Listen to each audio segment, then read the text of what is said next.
I started doing music professionally in '91, and there was just less people. And I don't know if you guys know who Lil Silas is, but Lil Silas was one of the great pioneers in R&B music for a long time. And my connection to him was really just literally looking at the records that I loved, and he was behind a lot of them. And my career started with me standing by his car when he came out of work. That was, and he didn't listen. He wouldn't listen because you couldn't listen, but at the same time, he listened enough one time to let me in, and that got me some remixes and different things. So it's a lot of different ways to skin a cat, but now there's so much more opportunity too, with the birth of the internet. People can hear your music.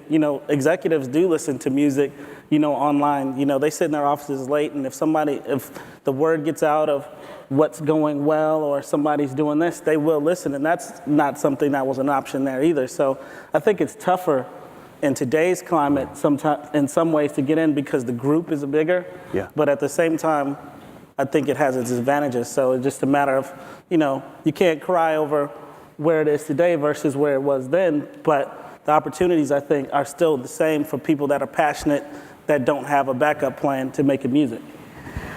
What do you tell, Phil, what do you tell somebody who comes up to you, who's just starting out their career, and they say, you know what, I'm writing songs, I'm loving what I'm writing and everything, I want in this thing. What do you tell them? Just go back to school, tell them, just go stay in college, and, yeah. So are you nuts? Yeah. No. I think it is, if it is your dream and it's your passion, you're just, you're going to die if you don't do it, and I think it is different. Things are more fragmented. The business is more fragmented, but I think it really seems to be coming back to a really cool place. There's a lot of independence things happening, and like you said, the internet is really such a big part of it now, and you could really go on and find. I mean, it's destroying.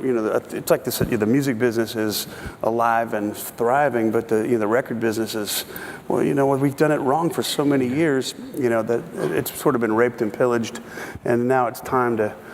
Things are kind of, the phoenix is rising from the ashes, and I think cool things are happening because, I think a great song is always going to somehow find the light, and if I think if you strive to just for greatness, that you're gonna succeed. Yeah. One of the things I try to do is especially in Nashville, send people to NSAI. Yeah. Nashville Songwriters Association International is a wonderful organization, great partners with ASCAP on a lot of things, and there's somebody that has regular forums.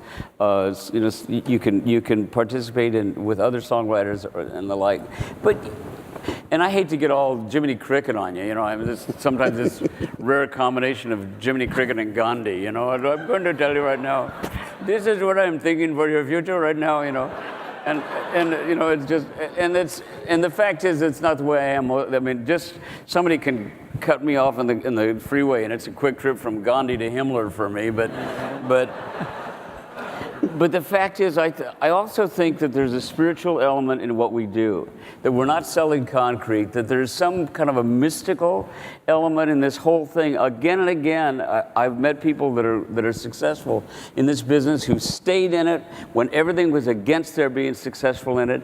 And I heard somebody say one time, God will walk up to you in shoe leather. Somebody will come up who knows somebody, and it's about people. And you find your way into this mystical, amazing thing of writing about what you feel for other people to share, There's, in fact, I've found for me, I'm kind of in a different boat in a way than most you guys on the panel. I mean, you've had your experience with films, but I think also now you find other mediums. I kind of came at a time when the record industry was getting hurt by the internet, in a way, and I was wanting to be a songwriter, and at the same time I had this love for film, and now there was there's this other avenue. I have a song, I want to use it. That's how I broke in. I had a song that was used in a movie. There wasn't a record label that was just, we're going to put this out there, but there was a director, one person. It was like, you know what? I love this song. We got to use it as the end title to our movie. Yeah. And then I volunteered, well, I know there's a lot of other music you need for the movie. Why don't I just write the rest of it? you know, and that's kind of, you know, how it happened for me at least, and so there's a lot of different avenues, even more than just putting out records. There's a lot of mediums right now. Sure. Jason, did you always know you were going to make music? Always? Yes, I did. I started writing songs in like 8th grade civics class. I wasn't paying attention to the teacher. I was writing new lyrics to my favorite songs. Yeah. You know, and then I would go home and record them on the instrumental. The B-side would often be an instrumental, and I would sing my own versions of it. And even get the DJ at the Skateland to play it. So it sounded like the regular track, you know, but it had a different singer on it. You know, it was pretty cool. And I always enjoyed that. And then when I got into college, I was doing the same thing. I wasn't going to class. I was making up songs and going around to different parties and dorms. And it was a party trick to be able to just kind of create songs out of thin air and create songs for people, for couples, and for objects and situations. And I realized I was hooked on it. I realized this, whatever this was, this channeling of this information and this parlor trick, I was hooked on it, and I needed to figure out a way that I could sustain that in my life. Sure. And to go back to your last question, it was actually, I was traveling around California about 12 years ago, living out of my car and looking for a place to do these parlor tricks, you know, and to keep writing songs. And it's where I met my manager, Bill Silva, who, it was really him and the partnership with him, and also the timing. We both realized in our careers, to having met, it was a great time for both of us, him to nurture an artist, and for a chance for me to continue to nurture whatever this was. And it gave me a home to really go after it, and rather than see it as a trick, see it as something sacred. Yeah. And how can I nurture that and really strengthen that muscle, that channel? How can I make that channel even bigger? Yeah. And that's what I've been doing for the last 12 years, is trying to figure out what that is. I don't want to know. I was really good friends with Sammy Kahn, and Sammy Kahn they would always ask Sammy what came first, the words of the music, and Sammy would say what comes first is the phone call, you know, and and Brian, especially for you, that's got to be a part of, because you know your work begins with somebody choosing you to turn their pictures into an emotional experience. Yeah, it's kind of reverse, you know, in a way. I'm working off something that exists already. There's a bit of inspiration that comes from that now I'm used to. But before I composed music for films, I was a songwriter, you know, and I would do it that way. So it would just be kind of out of the ether, kind of like when, you know, Jason and Tricky were saying, it just kind of comes to you. But now it's, here's a film, and you know, write 90 minutes of music to enhance it and do things to it, and so now I find when I write for myself, I kind of have to secretly go outside and look around, or have a look at a painting or something, because I'm so used to this. So you get the visual inspiration. Yeah. So that's kind of my co-writer, is the movie in a way. How do you make that leap from songwriter to somebody sitting spotting a film and deciding music's going to go from there and there and there? That's a big leap. I think I'm a huge film fan, you know, and I always paid attention to music in film, and always loved it. So it came a bit naturally, in the sense that I learned a lot about editing, and I used to kind of shoot little films and stuff, you know, just kind of my own stuff when I was a kid. So as I was honing my songwriting skills, I had kind of both in parallel. So it seemed to meet in the middle really well for me. And it was just a matter of learning the other things. I was an instrumentalist, so I played, you know, guitar and piano and drums and things, but the leap was then conducting an orchestra and doing things that were, you know, new to my world, that you do in the world of film composing. Yeah. So now they're kind of in tandem, and now they're I think a happy match, and I always look forward to having that co-compose in a way be the story of the film, or the pictures and the visuals. I'm a big believer in the power of the unconscious. I think all of us have that experience of trying to remember a name, and you go, God, I mean, I went to school with this guy. What's his name? Jesus, you really concentrate, and the harder you concentrate, the further away the name it gets. And you start thinking about something else, and that name will pop into your head. I think that's a fair description of the way I write songs, is that for me to play at it as opposed to work at it. If I'm working at writing, I'm standing on the hose, and it's just not coming.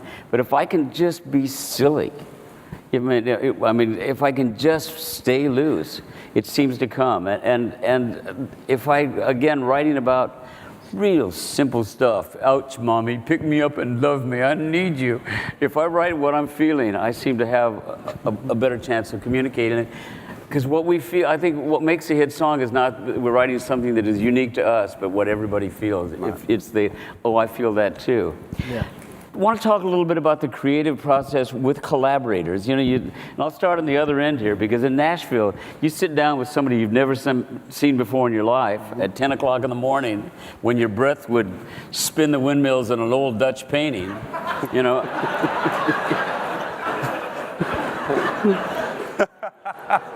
And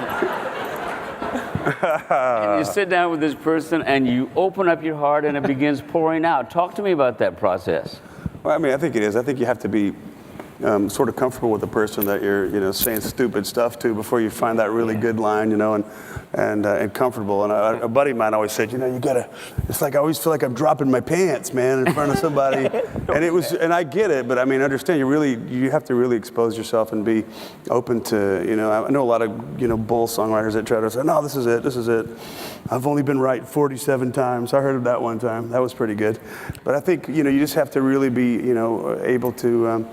You know, kind of volley back and forth and make it a fun, enjoyable experience. I mean, I think it, you know, I mean, you write a lot by yourself, and co-writing is just a completely different deal. Tricky, I'd be intimidated writing with you. You've had so many hits, it's endless and all. When you write with somebody, are you like aggressive? Are you a bulldozer, or are you a gentle spirit, or you know? Well, for me, I try to go into the studio. Most of the times when I go in the studio, I'm going for someone, you know, an artist with a particular person in mind. And the main thing that I try to not do is go in there with any preconceived ideas of what they need. Because a lot of times when you get close to an artist, you'll find that what you think they would be doing is not what they're doing, which is why sometimes there's so many submissions for an album, because only the artist truly knows what it is that they really want to sing, kind of what he was alluding to saying. So when I go in there, I try to go in there with the idea of giving them, being the liaison between a great song, what they want, and what the label needs. Yeah. And that's kind of where my job comes in, as far as my day-to-day interaction is making sure that the artist is satisfied with what they're saying, but actually at the same time coaching their ideas into what is actually going to be a viable, you know, great song. You know, and we can never tell what's going to be a hit, but at the same time, when I go in there, I'm really focused on greatness most of the time, and through greatness usually will come, you know, good things will come. My favorite way to write a song is just to close my eyes and sing. You know, I don't want to. Usually, if I have a pen in my hand, it's like you said, I'm standing on the hose. You know, if I have a pen in my hand, nothing's going to come out. If my fingers are at the keyboard, nothing might come out. But if I close my eyes and I just sing, I usually open my eyes and I'm pretty fucking surprised. And praise God, you're not driving the car. Yeah, exactly. Yeah. Whoa! And that was the case of I'm Yours. You know, I had the guitar in my hand and I was happy with the little 4 chords going around, and just started to sing, and, you know, turned my tape recorder on and got it all, and about 20 minutes later everything was done. Yeah. You know, and when it happens like that, it's great. You know, in hindsight, it's brilliant. You know, because you don't have to work very hard at it. But, you know, but at the moment, you know, I thought, well, that's cute. You know, that's a nice little novelty thing. That's a nice little moment. Yet another little parlor trick that's just occurred. But I honestly didn't expect, you know, I never know what song's going to gravitate towards what communities. But yeah, there was definitely no labor involved. It was just a matter of me getting out of my own way and enjoying the moment.